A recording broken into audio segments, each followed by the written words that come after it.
Merci beaucoup à vous tous qui êtes branchés en ce moment, partout où vous allez nous suivre. Nous sommes très contents aujourd'hui de vous retrouver encore une fois dans le cadre de votre magazine Les débats congolais. Nous allons aujourd'hui parler d'un sujet important. Il est intitulé Les enjeux du deuxième mandat de Félix Antoine Tshisekedi. Et pour décortiquer ce thème important, nous recevons dans cette émission un vieux routier de la politique en République démocratique du Congo.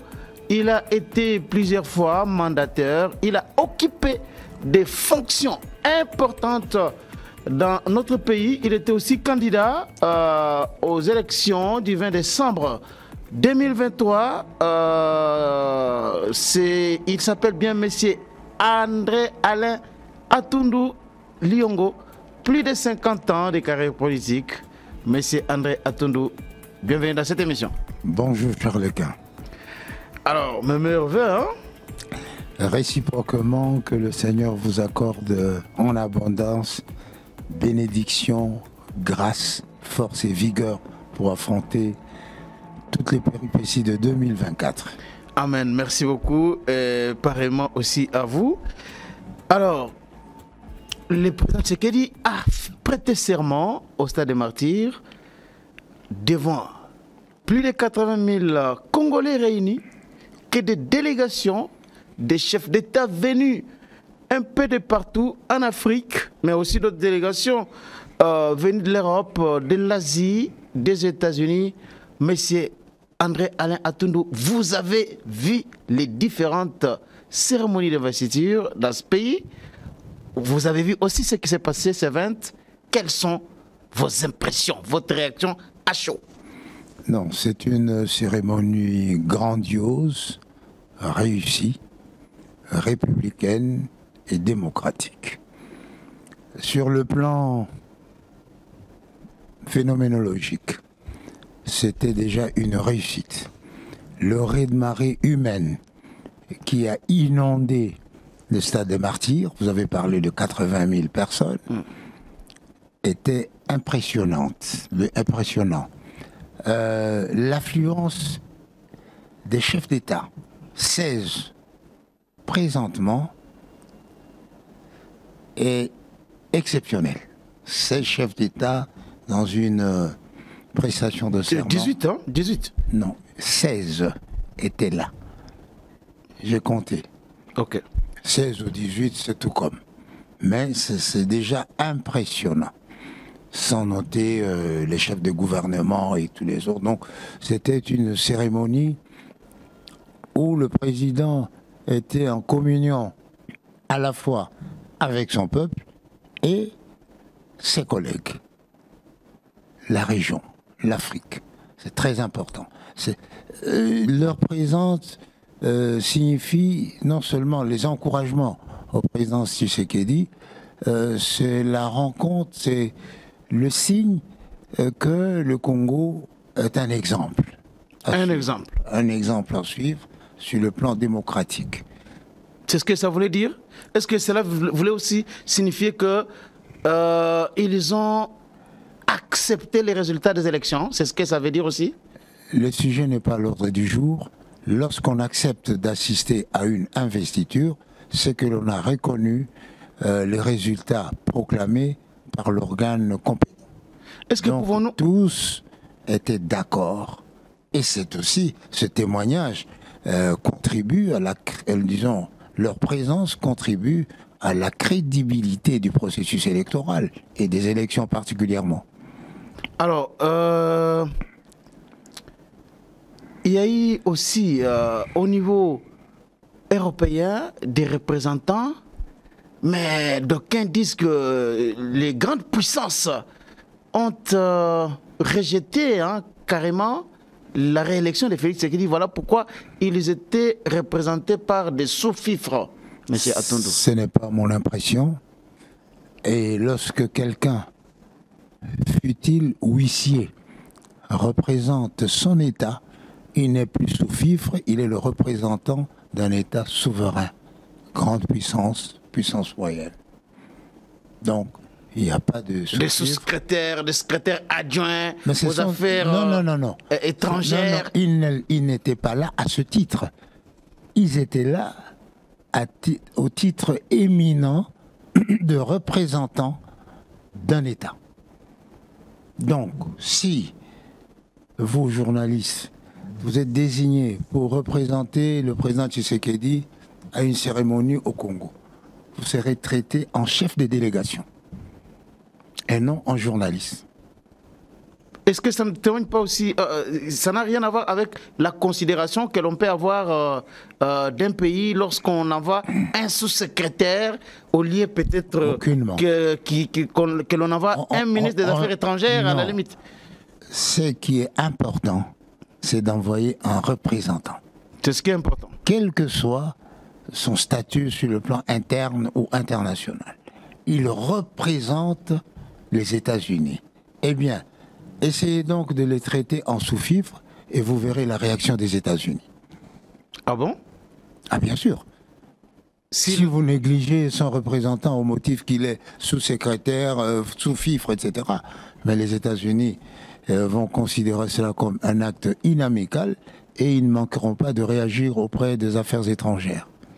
Alors, M. Atundou, le président Tshisekedi, devant tous ces autres, est-ce que cela veut dire aussi que la diplomatie agissante dont on parlait autrefois était vraiment effective? Contre les faits, les arguments ne valent rien. Pendant 5 ans, le président a roulé sa bosse un peu partout, pour des raisons internes, pour des raisons régionales. Eh bien, la résultante, c'est qu'il a des relations intimes avec tous les chefs d'État, et ce sont presque des amis qui sont arrivés, tout en étant représentants de leur parti, de leur pays.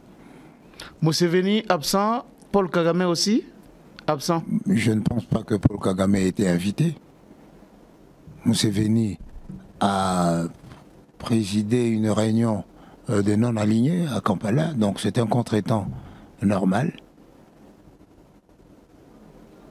Alors, M. Atundou, le président Tshisekedi, son deuxième mandat a déjà commencé depuis la prestation des serments. On a vu une absence remarquable du cardinal Ambongo et Monseigneur Cholet. D'aucuns voulaient que cardinal Ambongo puisse prendre part à une telle cérémonie d'investiture. Il n'était pas là. Comment pouvez-vous interpréter ça? Il y a aussi, d'abord, excusez-moi de commencer par cardinal Ambongo, mais c'était Joseph Kabila qui était invité. On a tous suivi dans les médias. Il était officiellement invité, mais pour des raisons évoquées par ses communicateurs, il n'était pas là. Alors que d'autres chefs d'État, d'autres anciens chefs d'État étaient présents. Écoutez, quand vous invitez quelqu'un, il est toujours libre de venir ou de ne pas venir. L'essentiel, c'est que cette absence n'est pas une incidence négative. Le cardinal Ambongo et Monseigneur Cholet n'étaient pas là, je ne connais pas leur agenda, mais je remarquais la présence, j'allais dire remarquable, d'évêques. Marcelin Outembi. Il y a eu des évêques, le président de la Cinco. Il y a eu Monseigneur Kassanda. Il y a, je peux en signer, en veux-tu, en voilà, mais de grandes personnalités. Vous avez le président Kabila et Ambongo qui ne viennent pas à une telle cérémonie. Mais s'ils sont empêchés, ou que leur calendrier ne leur permet pas d'assister à la cérémonie, fallait-il donc retarder la cérémonie pour conformer la cérémonie à leur agenda? Ça, ce sont des détails. Mais que répondez-vous à ceux qui disent que Joseph Kabila a carrément saboté cette cérémonie d'investiture parce qu'il était au courant qu'il allait être invité, lui qui l'on désigne aujourd'hui comme le père de l'alternance démocratique en RDC. N'est-ce pas là un sabotage pour tout un pays? Posez la question à son porte-parole qui a donné les raisons plausibles et valables de l'absence du président Kabila. Alors cessons d'ergoter tout autour, parce que ce qui s'est passé le 20 est plus important que ces petits détails. Ah bon? Vous appelez ça petit détail? Bien sûr. Pourquoi petit détail? C'est un petit détail. Il y a eu 16 chefs d'État en fonction. Il y a eu 2 chefs d'État honoraires. Il y a eu le président Kabila devait être le 3e pour des raisons de convenance. Kenyatta était là. Oui. Vous avez Kwete de Tanzanie était là. Vous avez Olusegun Obasanjo était là. Mais Joseph Kabila n'est pas là. Mais écoutez. Le père de l'alternance démocratique. Vous trouvez ça? Est-ce que c'est une bonne image que nous renvoyons au monde, M. Atondou? Est-ce que vous pensez que nous avons renvoyé une image négative parce que Kabila n'était pas là? Non. Ce n'est pas vous pensez que ce n'est pas une image négative envoyée? Pas du tout. Ah pas bon? Du tout. Pas du tout. Mais il est sénateur à vie, le protocole lui mais ce n'est pas n'importe qui, quelqu'un qui a digéré ce pays pendant 18 ans. J'espère que vous ne m'avez pas appelé ici pour discuter de la présence de tel ou de tel autre.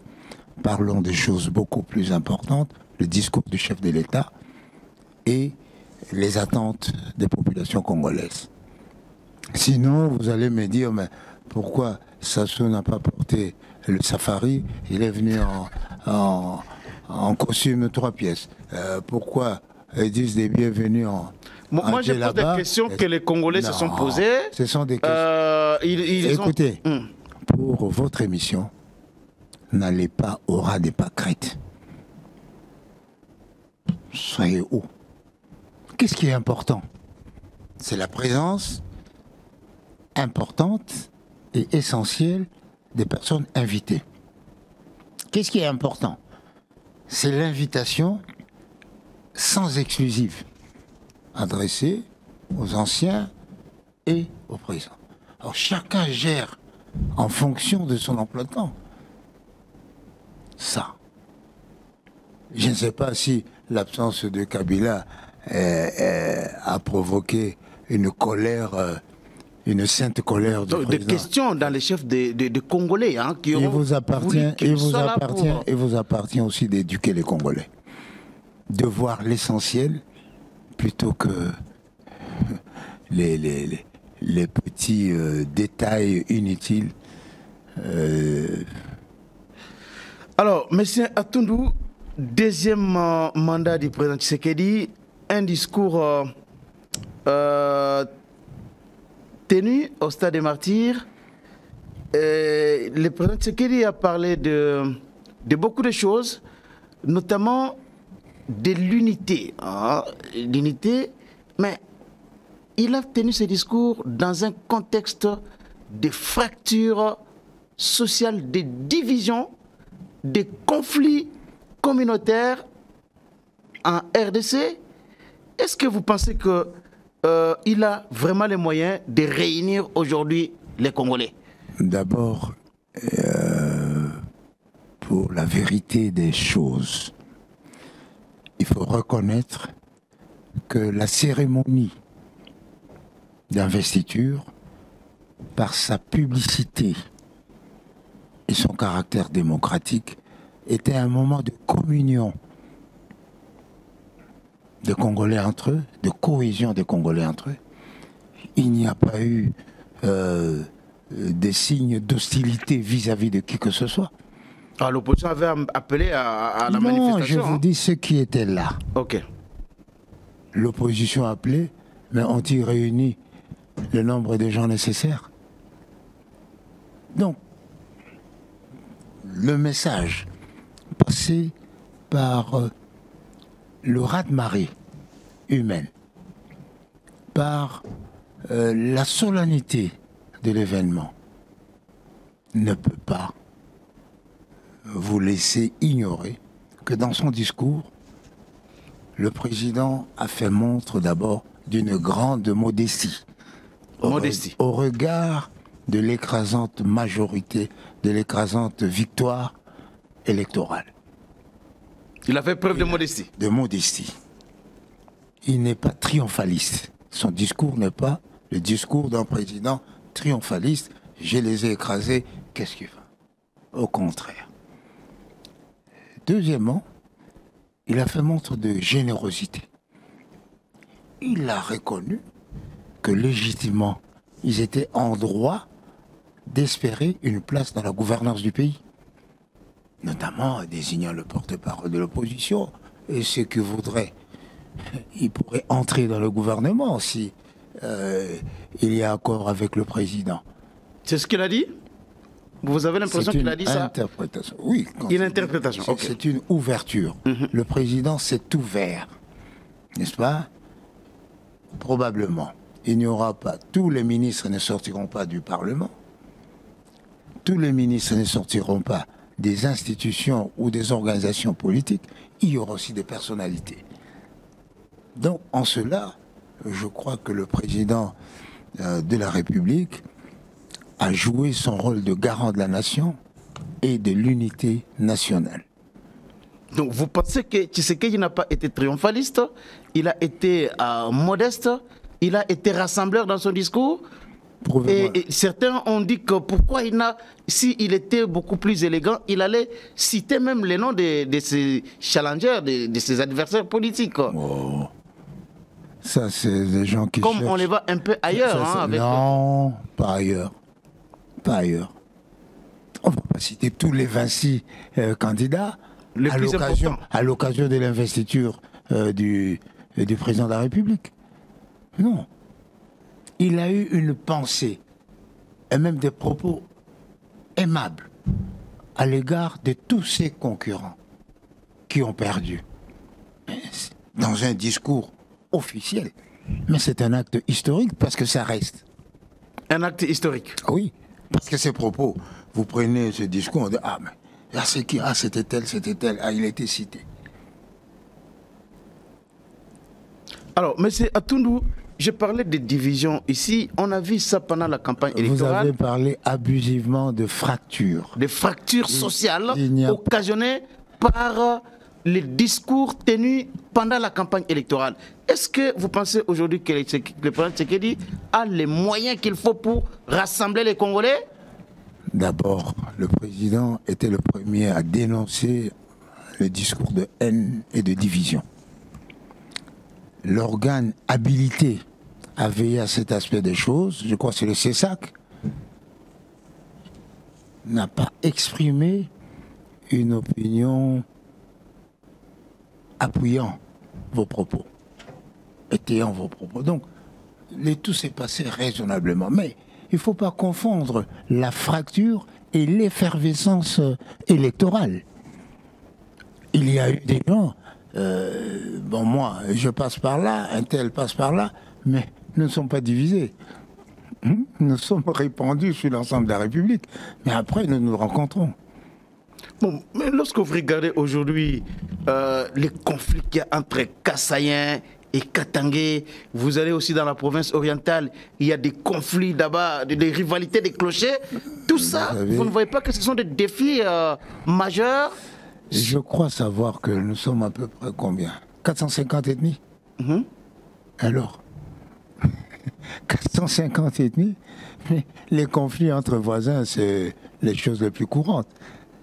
Ce qui est à déplorer, c'est éventuellement l'instrumentalisation des malentendus entre voisins pour les tourner en conflits ethniques ou nationaux. Sinon, le conflit, c'est normal.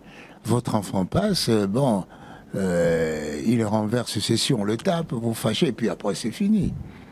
Mais je ne pense pas qu'il y a eu vraiment fracture. C'est-à-dire une partie de l'opinion et de la population congolaise qui s'est sentie rejetée par le processus électoral, qui s'est sentie rejetée par la cérémonie d'investiture du chef de l'État. Monsieur Atundou, il y a eu quand même des discours, je dirais même sécessionnistes pendant la campagne électorale. Vous souvenez-vous que Joseph Kabila, alors président de la République, avait déploré ces discours-là que l'on attendait parmi, pas tout le monde, certains Katangais.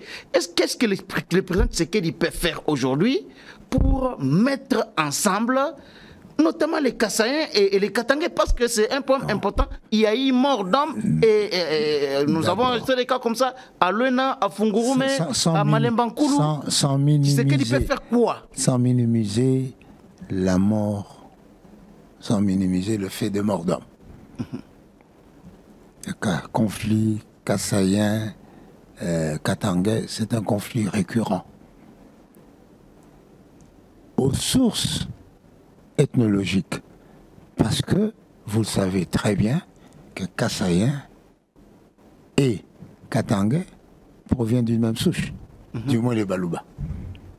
Alors, ce sont des choses qui arrivent. Mais je pense que par-dessus tout, c'est la volonté du chef d'État de maintenir la cohésion nationale, de ne pas encourager les discours de division et de haine, et d'amener tout le monde au travail pour le bien-être de tous. Il doit faire quoi concrètement si vous lui avez demandé de lui prodiguer quand même un conseil pour qu'il renforce la cohésion nationale et crée l'unité entre les Congolais? Je n'ai pas de conseil à donner au président de la République en cette matière. Il le fait si bien.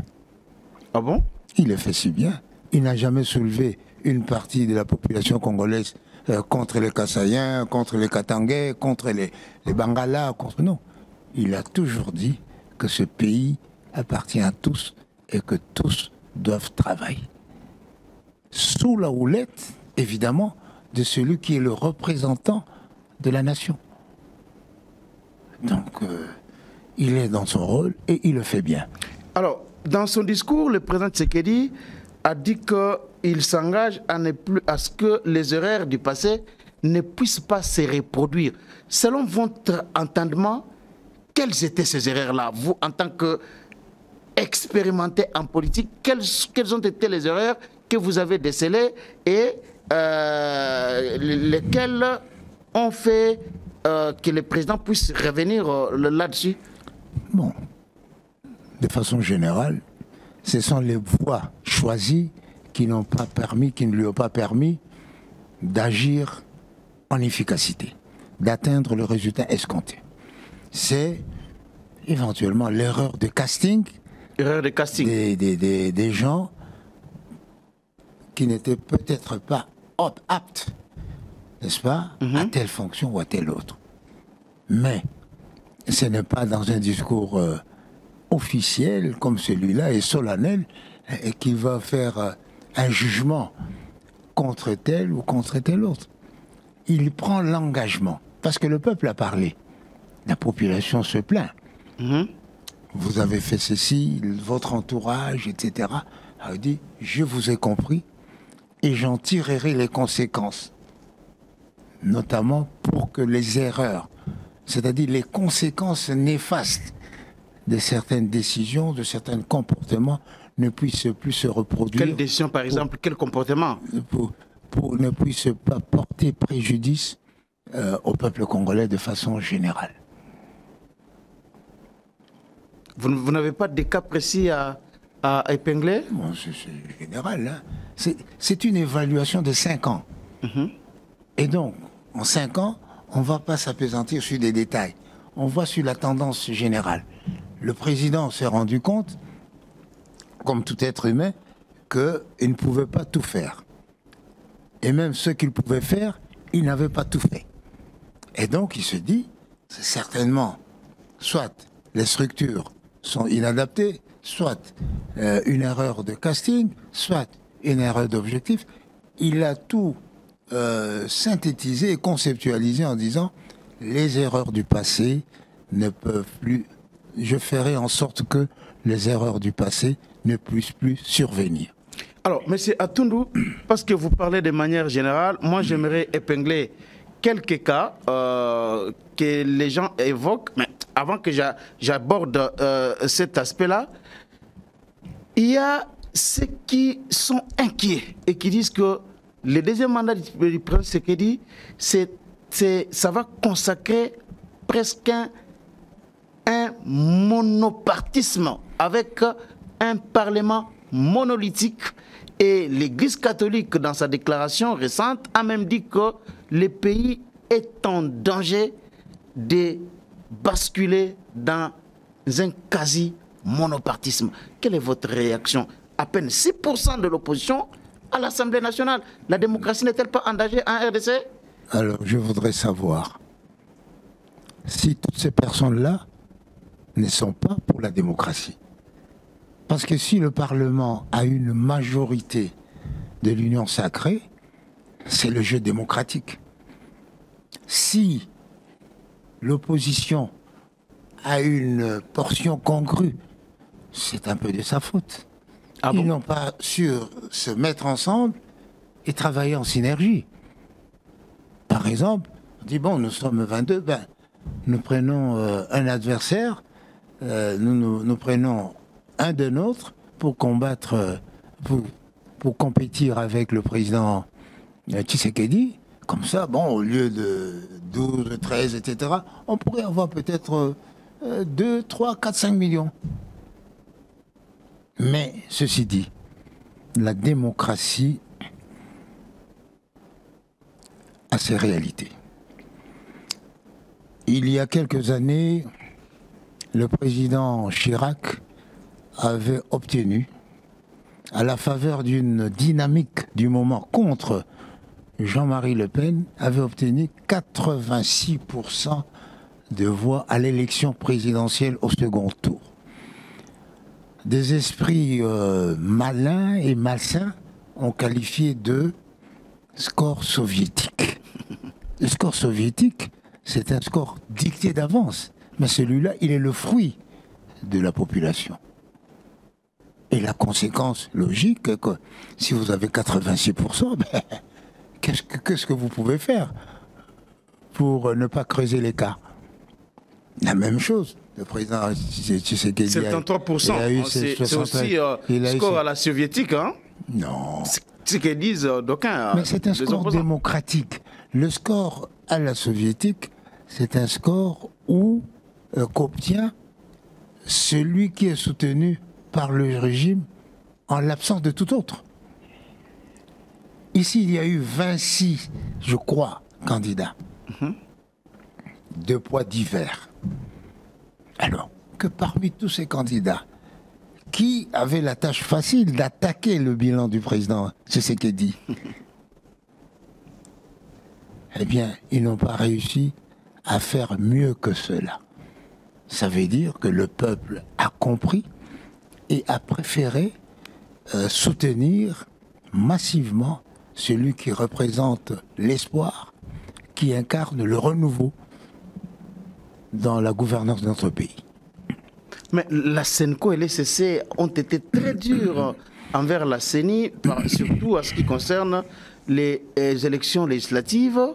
Ils ont parlé d'un chaos électoral, ils ont parlé d'une catastrophe électorale et ils ont dénoncé le fait qu'aujourd'hui l'opposition c'est à peine 6%. Peut-être qu'elle ne sera pas en mesure d'avoir ne fût-ce qu'un groupe parlementaire à l'Assemblée nationale. Mais c'est aller à Tundu. À qui la faute? À qui la faute?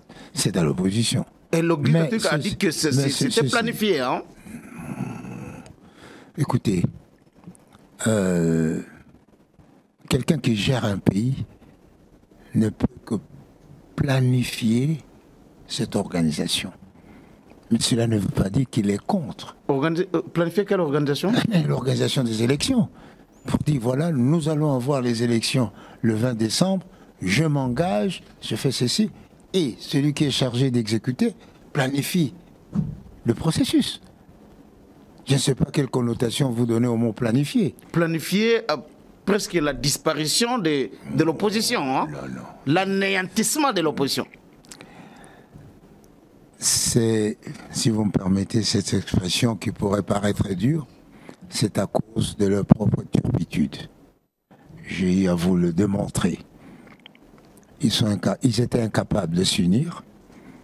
D'abord, physiquement, ils étaient incapables de s'unir idéologiquement autour d'un programme. Et face à un candidat dont on a vu le développement par le début du processus de développement par les 145 territoires, qui a donné la gratuité de l'enseignement, de maternité, qui a eu le langage qui convient. Et le discours identitaire aussi, hein? Par exemple, non. Oh, ça n'a pas joué? Non. Le discours nationaliste, ça n'a pas joué? Non, le discours nationaliste, c'est un appel à la vigilance, à la non-trahison. Lorsque Bemba parle des origines de Moïse Katumbi, il dit qu'il doit s'exprimer sur le fait qu'il détient un passeport zambien. Est-ce que tout ça, vous est-ce ne voyez que pas ce fait-là se trouve dans le discours du président? Parce que vous m'avez appelé pour le discours du président.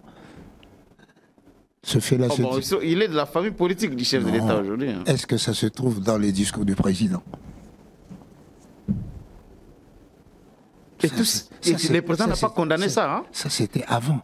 Est-ce que le président avait condamné est-ce que tout ce qui s'est dit de vrai ou de faux dans la campagne, le président n'a pas le temps de condamner. Il doit d'abord faire sa propre campagne.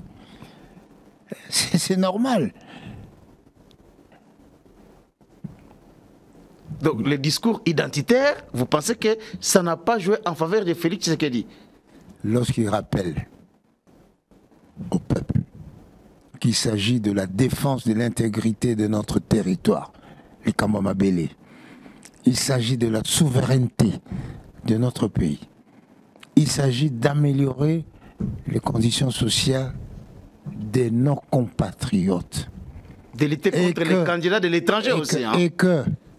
Et que il n'est pas normal qu'un fils de ce pays, pour des raisons d'intérêt personnel, puisse trahir son pays. Que des candidats puissent, si je peux me permettre ici, importer des valeurs qui n'en sont pas chez nous. Il doit éclairer l'opinion. Mais est-ce que le fait de dire candidat de l'étranger, Moïse Katumbi est dans l'opinion perçu comme candidat de l'étranger parce que le président ne cessait de revenir là-dessus, diaboliser quelqu'un? Vous pensez que cette diabolisation-là était normale pendant la campagne électorale? C'est pas une diabolisation. Hein. C'est pas une diabolisation. C'est tout ce qu'on dit du président. Il a échoué, chaos électoral, de tout ça. C'est pas une diabolisation? Non, c'est pas une diabolisation. Mais c'est quoi? C'est de bonnes guerres. De bonnes guerres? C'est de bonnes guerres. C'était la campagne. Il faut savoir segmenter les discours, atteindre la fibre de l'électeur, la fibre nationaliste. Vous savez que le Congolais est jaloux de ses richesses, de son intégrité, de son authenticité. Et le président a su jouer à cela. Les autres n'ont pas réussi à toucher cette fibre nationaliste du Congolais. Il n'était pas parvenu à toucher à cela. Mais le résultat, c'est 72-73% contre 18 ou quelque chose comme ça. Alors, M. Atundu, face à une majorité écrasante comme celle-là, à l'Assemblée nationale, une opposition qui, lorsqu'on fait des petits calculs, c'est aux alentours de 24 députés, et peut-être ça sera 22, pas même un groupe parlementaire. Qu'est-ce que le pouvoir peut faire demain pour quand même que l'on ait ce son des cloches-là de l'opposition? Les Romains disaient « Duralex, sed lex ». Cela procède de nos lois démocratiques, comme la question du seuil de représentativité, la question du seuil d'éligibilité. Ça n'arrange pas tout le monde, mais c'est la loi. Vous pensez qu'il n'y a que des gens qui ont 40 ans, qui ont l'ambition de devenir chef d'État? Il y a des petits de 25 ans ou même de 10 ans. Moi, je serai président.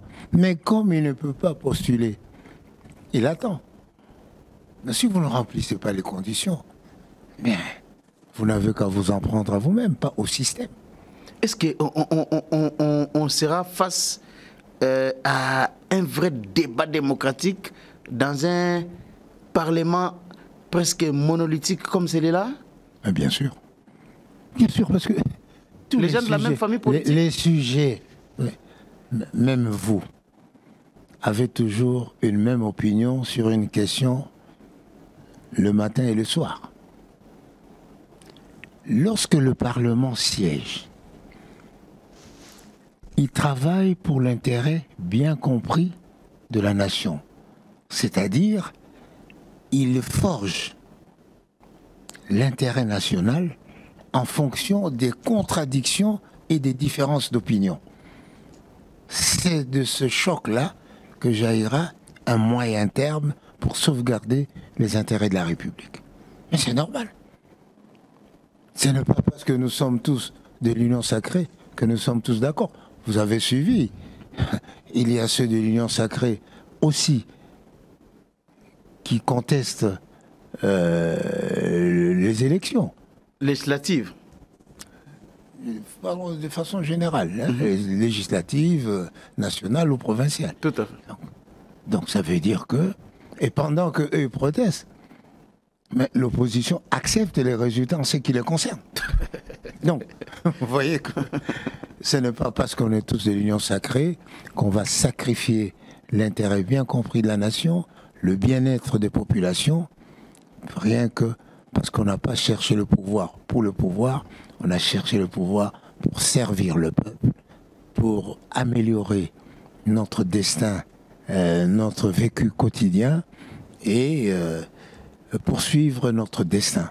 Alors, comment avez-vous perçu le fait que le président ait exhorté les futurs parlements à travailler pour la mise en place du poste du représentant de l'opposition, porte-parole de l'opposition? Oui, parce que depuis que ce poste existe, il n'a jamais eu de titulaire. Il n'y a jamais eu de titulaire de porte-parole de l'opposition.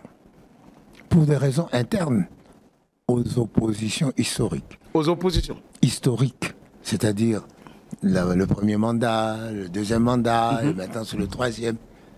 Donc, il a raison de dire il faut tirer les conséquences des lois démocratiques de chez nous. Vous êtes dans l'opposition, même si vous êtes deux, vous avez droit à un représentant. Et ce représentant va crier haut et fort, autant que la majorité. Parce que une voix de l'opposition est audible. Alors, M. Atoundou, il y a certaines personnes, certains Congolais qui disent que pour que le président Tshisekedi ne puisse pas reproduire les erreurs du passé, il ne faut pas qu'il puisse travailler avec les vieux, les anciennes figures connues depuis toujours sur la scène politique congolaise. Quelle est votre réaction par rapport à ça? Une décision doit toujours être motivée. La jeunesse est certainement une valeur, mais pas une valeur en soi. Ah bon? C'est-à-dire quoi? La jeunesse n'est pas une valeur en soi. Tout jeune n'a pas l'esprit d'ouverture. Donc, il ne faut pas faire de la valeur de la jeunesse une vertu. Le fait que vous êtes jeune, vous êtes plus vertueux que les autres. Non. Tout comme les personnes âgées ne sont pas un handicap pour la gouvernance. Ils ont leur expérience, leur connaissance du pays, leur maîtrise de soi qui peut aider à la gouvernance du pays. Et d'ailleurs, un pays normal, c'est celui où se tiennent la main dans la main la jeunesse et les personnes âgées. Donc, vous pensez que... Il doit travailler, le président Tshisekedi doit travailler avec tout le monde. S'il faut doser prendre les jeunes, il ne faut pas prendre quelqu'un parce qu'il n'est que jeune, mais parce qu'il est jeune avec des qualités et des compétences qui justifient sa présence. Lorsqu'il ne prend pas un vieux, ce n'est pas parce qu'il est vieux, mais c'est parce qu'il n'a pas les compétences requises ou il n'a plus la force physique nécessaire. Il faut éviter l'ostracisme l'ostracisme politique. C'est une généralisation abusive. Ah Donc, bon? oui, ce n'est pas parce que... Parce que vous vous souvenez qu'en 1997, à la chute de Mobutu, moi j'avais 48 ans et j'étais jeune. 48 ans. Ouais. Maintenant, même nos frères cadets de loin, comme le Bemba qui est... Aujourd'hui, nous sommes tous classés dans la catégorie de vieux. Mais nous sommes porteurs de l'histoire du pays. Nous sommes porteurs de l'expérience et de l'expertise du pays. Tant que vous avez les forces de servir votre pays, faites-le. Le président vous demande d'aider votre pays, ne dites pas non, président, je suis encore jeune, non. Aidez-le. Il vous demande, ah, président, je suis déjà vieux. Non, si vous n'avez plus de force, ça c'est autre chose. Tous les Congolais sont à la disposition du représentant de la nation congolaise. Opposition, majorité, femmes, hommes, vieux et jeunes.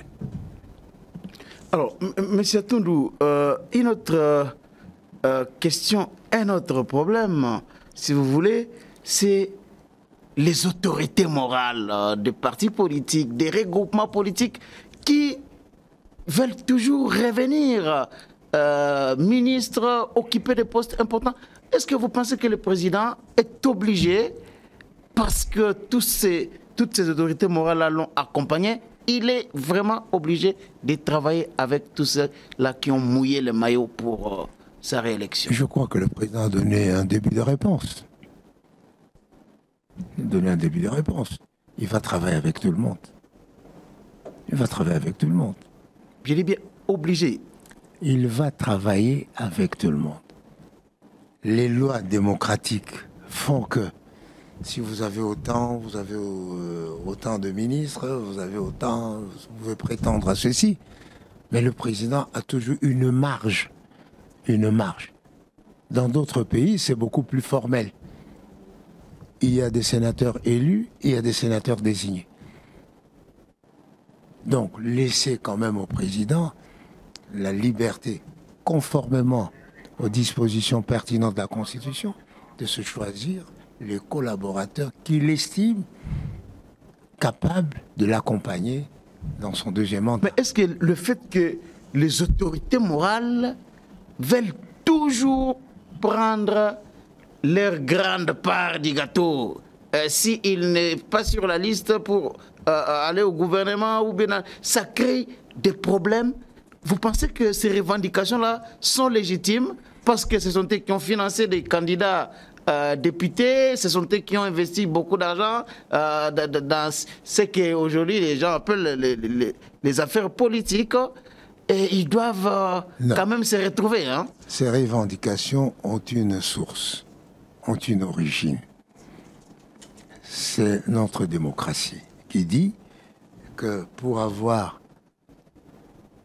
par exemple, pour présenter des candidats, il faut avoir 60% de représentation nationale, géographiquement. Pour être éligible, pour être élu, eh bien, le regroupement ou le parti doit avoir atteint tel pourcentage. Alors maintenant, il y a des effets indésirables ou indésirés de ces dispositions. Eh bien, c'est l'imagination, c'est la volonté du chef de l'État et des animateurs des institutions de corriger ce fait. Alors, M. Alain Atundou, dans le discours du président Tshisekedi, il a parlé aussi de la sécurité. La situation que nous connaissons à l'est de la RD Congo, c'est une situation qui, jusque-là, n'a pas encore trouvé de solutions. Bunagana est occupé, les territoires de Nyiragongo, Rutshuru, c'est toujours entre les mains du Rwandais avec le M23. Aujourd'hui, vous avez des gens comme Corneille Nangaa qui ont rejoint les Rwandais et les M23. Il y a aussi d'autres jeunes qui se sont alliés à Kagame pour bouter dehors les régimes dictatoriaux, selon eux, de Félix Tshisekedi. Est-ce que vous pensez que il est temps finalement que le président Tshisekedi puisse tendre la main à ces compatriotes-là qui y ont rejoint les M23 afin que la hache de la guerre soit enterrée? L'intégrité territoriale, la souveraineté nationale, la sécurité de nos populations ne peuvent faire l'objet de compromis ou de compromission. C'est un devoir sacré, comme le dit notre hymne. Quelles que soient les difficultés, comme aurait dit un de nos anciens présidents, s'il faut tracer notre chemin dans l'Europe, il faut le tracer, parce que ce trajet-là est légitime, quelles que soient les difficultés. On ne va pas dire, nous cédons une partie du Kivu pour que le Rwanda nous laisse tranquille. Eh bien, si vous lui cédez, il reste tranquille pendant 5 ans, il revient, vous lui donnez encore une partie jusqu'à ce qu'il occupe tout le Congo. Et donc, il faut, le président est tenu par son serment constitutionnel, garder l'intégrité du Congo, la souveraineté internationale, la sécurité de nos populations. Donc il ne peut pas tendre la main à ces compatriotes-là aujourd'hui, présentés comme brebis galeuses? Il a déjà tendu la main. Qu'est-ce qui peut amener quelqu'un à faire la rébellion alors que la démocratie lui donne l'occasion d'accéder au pouvoir? Donc, c'est une... j'allais dire qu'il nous propose une démocratie, comme on dirait au Japon, otonoko. C'est-à-dire? Il y a des hommes qui, sans être transsexuels, s'habillent en femmes. Donc, ils s'habillent en démocratie alors qu'ils sont dictateurs. En démocrate, ils s'habillent en démocrate. Ils s'habillent en démocratie. En démocratie. Ils se présentent comme des démocrates. Alors qu'en réalité, ce sont des autocrates, des dictateurs, des partisans de la tyrannie. Donc, c'est au président de la République de veiller et de débusquer toutes ces fausses personnes. Les Otonoko. Otonoko. Donc il ne peut pas aujourd'hui lancer un appel à Nanga, Corneille Nanga, pour qu'il abandonne et qu'il revienne au bon sens? Mais son discours, il faut revenir. Pourquoi commettre une faute pour revenir et commettre encore? Je crois que c'est un problème important que vous abordez, de l'engagement politique face à la nation, face à l'État.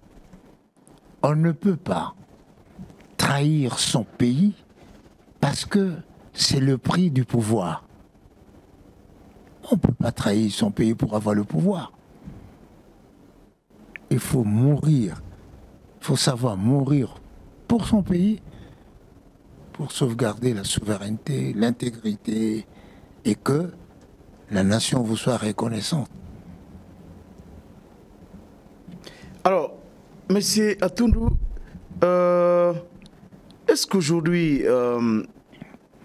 alors qu'il y a des tractations, il y a les puissances occidentales qui ont appelé le président Tshisekedi à prendre langue avec Kagame pour trouver finalement un terrain d'entente afin d'endiguer cette insécurité à l'est du pays. Oui. Vous pensez que Tshisekedi peut aujourd'hui réfléchir à cette demande-là? Quelles que soient les propositions,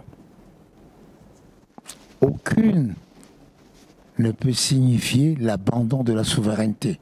Aucune.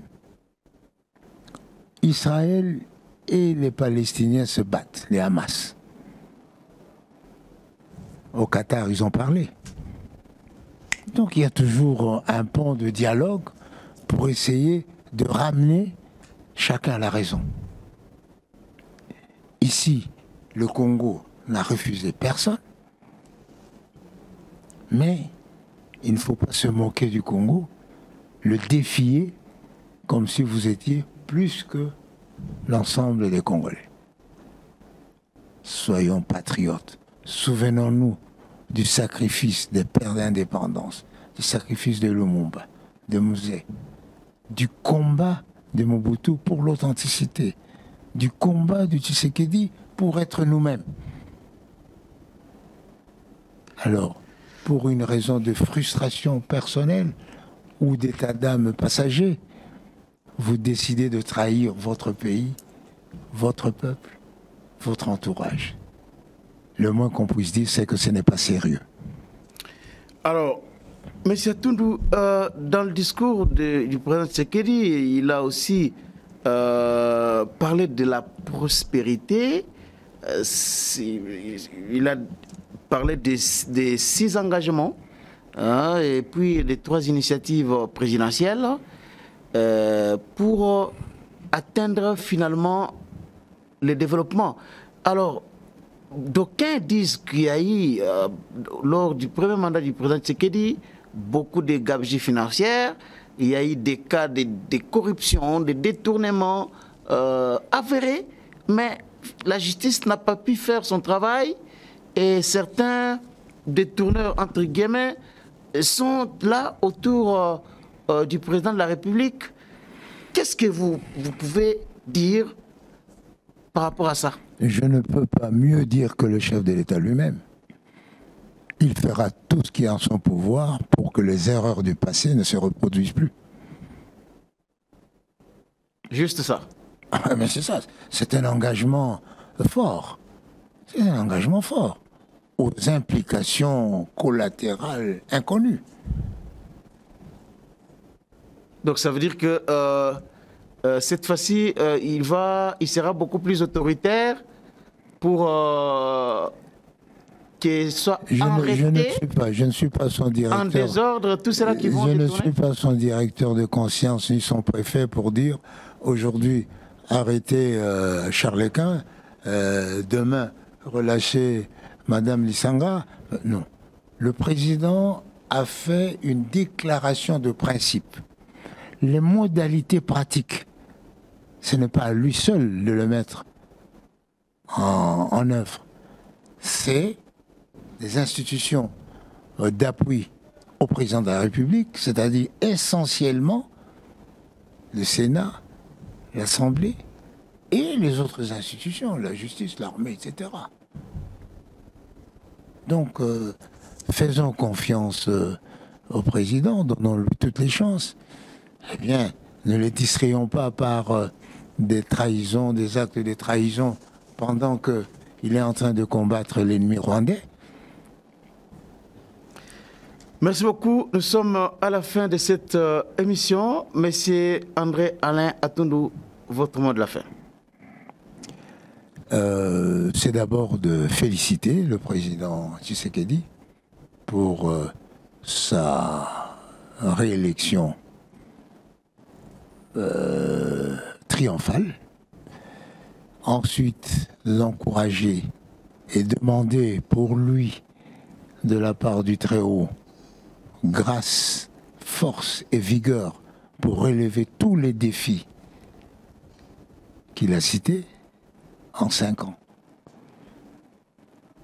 Enfin, demander au peuple congolais de l'accompagner sans calcul, parce que la réussite du président Tshisekedi conditionne le développement du pays, autant que la réussite de ses prédécesseurs nous ont mis sur le chemin du développement. Donc, personne ne peut aujourd'hui souhaiter l'échec du président Tshisekedi parce que ce serait un retour en arrière. Il faut le porter haut et savoir que, oui, nous allons tracer notre chemin dans l'Europe. Il faut qu'il y ait des gens qui ont des pioches, il y a des gens qui ont des marteaux électriques, il y a des gens qui transportent les pierres qu'on envoie.